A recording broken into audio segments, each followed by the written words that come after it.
Well, welcome to the 700 Club. It looks like the House of Representatives may well be ready to pass the tax cut bill this week.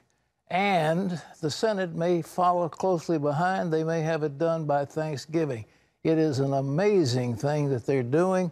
The sticking point, of course, for these guys from New Jersey and New York and California, they're high-tax states, and the Congress wants to do away with the tax exemption for state and local taxes. And that's going to be sort of a sticking point. But also the question, do they postpone the corporate tax cut for a year? Okay. And Steve Moore is with me right now, and he's going to talk about it. Okay. President Trump is winding down his Asia trip, where he focused on international trade and on North Korea's nuclear weapons program. And the economy is the hot topic back in Washington, specifically the tax reform plans from the Republicans in the House and Senate. GOP lawmakers and members of the Trump administration took to the Sunday shows to promote their plans, saying they'll cut taxes for the middle class. For most people, and again, it may not be 100%, but by far the majority, both the House and Senate version provide middle-income tax relief. It is the most profound tax reform in over 30 years. We're going to take the U.S. business tax code from one of the worst in the world from the point of view of a potential investor to one of the best in the world. Now that the Senate has unveiled its own version of the tax plan, largely similar to the House plan, but with some key differences. A big one: people won't be able to deduct any of their state and local taxes from their federal taxes. But House Ways and Means Chairman Kevin Brady says the House won't accept that. The House plan lets people deduct at least some of their property taxes. And Senate Minority Leader Chuck Schumer says Republicans should completely restore the state and local deduction. If state and local is in this bill, it's a dagger to the heart of New York. It's a dagger to the heart of New Jersey. And those 15, have to choose their states over the rich special interests who are trying to push them around so they can get a tax break. Another big difference: both plans cut the top tax rate on businesses from 35% to 20%. But the Senate plan doesn't start that reduction until 2019, while the House plan starts it next year. The tax cut is considered very important to getting the economy growing strongly. Despite their differences, Republicans in both the House and Senate are trying to move quickly to pass their plans so they can be reconciled into one bill that the president can sign by the end of the year. Charlene Aaron, CBN News. Well, with us now from Washington is Steve Moore. Steve's an economist with FreedomWorks, and he's an advisor with the Trump presidential campaign. Steve's good to see you again, buddy. I know it's a little tough in Washington driving around in the rain. Yeah. What's the... Well, it's good to see you. But, you know, I'm so excited about this. I do think, Pat, we are going to get this tax cut signed into law. Here's my prediction for you, Pat. December 24, 2017, Christmas Eve, we get the biggest tax cut and Christmas gift for the American people since Ronald Reagan. I think they're well on pace to get that done. It's a collapsed time schedule, but I think they're coming together here. They realize they have to do it both for the economy, but also they have to do it for the Republican Party. Because I'll tell you, Pat, I've been traveling a lot. Voters around the country are very angry at the Republican Congress for not getting things done. Well, this is their chance, and you say it could be like Santa Claus in a red suit. I love it. We'll hope it all right. Now, I want to see you in your red suit on Christmas Eve if we get this tax cut done. Because maybe I can get a white beard for the occasion. All right, now, let's talk about these. What is the consequence in your mind of delaying the corporate tax cut for a year? Mm-hmm. What will that do?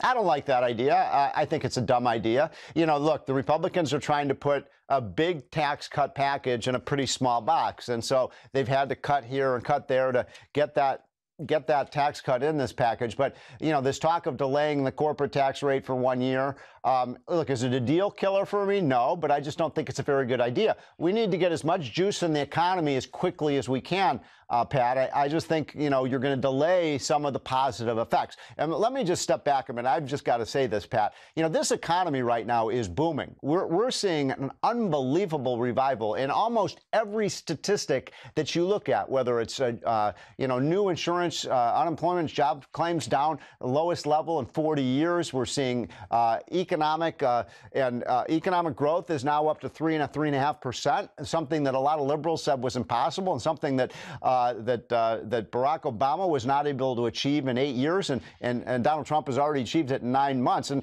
the reason I mention all this good economic news is I just think if you get this tax cut passed on top of that, I think we could see, you know, rates of growth of 4 or 5% that we haven't seen in 25 years in this country. Steve, I have seen that thought was that if you take away the deduction for state and local income tax that you would have in New Jersey, New York, and California, that would almost be enough to pay for the tax cut. Now, am I right in that?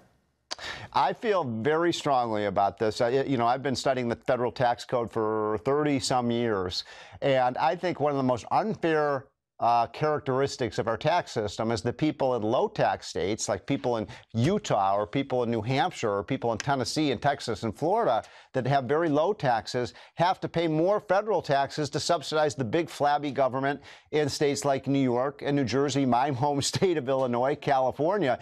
I actually think this will have a doubly positive consequence for people in those states. Number one, you're going to get a federal tax cut. And Pat, I think this will require the politicians in those liberal states like California, New York, New Jersey, Connecticut to start cutting their taxes, because you know what? If they don't do it, people are going to keep leaving those states and they're not going to have taxpayers left. So I'm tired of someone who lives in a low tax state now to have to pay more tax. I don't know how you feel about Pat, but I just don't think it's fair for people in low tax states to pay for, you know, do you know New York spends twice as much per person on its government services than New Hampshire does? I mean, it's unbelievable the waste in these states. Well, Steve, I may ask you, if that provision stays in, it looks like the House is adamant on it. Will there be enough votes to get the thing through the House if the defections from California and so forth? Well, you know, it's interesting. In the Senate side, that's not a problem because all those states that I just mentioned, there aren't any Republican senators from those states. Right. So it's more of a problem in the House. There's probably about 15 or 20 Republicans, and I think they're just going to have to bite the bullet and do the right thing and make the case to their own people and their own citizens of those states that, look, you know, California and New York have a highest income tax rate of 13.5%, Pat. Mm-hmm. You can go to Texas and Florida, pay 0. You know, so why are those states subsidizing these high tax states? I do think there are enough votes. It's going to be close. I mean, this could be, you know, when they passed the budget out, they passed it by 2 votes in the Senate with 435 members. So I think it'll be a close vote, but I do think they're going to get this done because they understand. I've talked to a lot of the members, Pat, in the last couple of weeks, both in the House and the Senate, and they understand they got to hang together here or they're going to hang separately. Well, can they force this thing through the Senate? Could they have the nuclear option, so to speak, and just jam it down the Democrats' throat? Well, first of all, let me just say this. I am so disappointed in the Democratic Party, and you've known me a long time. I'm not a rah-rah Republican, but what about the Democrats? I mean, first of all, they've come up with no alternative plan.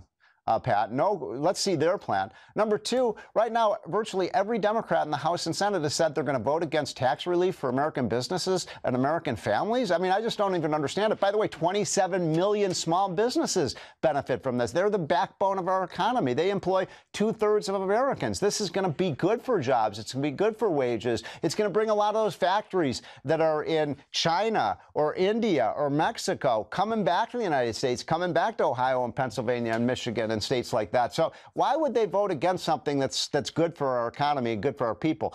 That being the case, they basically are a resistance movement. Now, the Democrats say they're not going to vote for it. That means, you know, the math is easy here, Pat. We've got 52 Republicans in the Senate, and that means they've got to get to 50. Now, there's, I don't want to get too complicated here, but because of this budget reconciliation rules, they are able to pass this bill with 50 votes in the Senate. In that case, of course, Mike Pence would break the tie and that's how you get that tax cut Christmas present. Well, it is a definite Christmas present, and is there any question in terms of the math that this is going to grow the economy? The New York Times has been doing everything it can to say, well, really, it's going to hurt the middle class. Would you want to address that? Yeah, I think it's a great question, Pat. So first of all, let's look at the top line number. Let's say that you're a family that makes between $60,000 and $100,000. Now, that's not a rich family, Pat. I mean, that's a family that might be a construction worker married to a school teacher.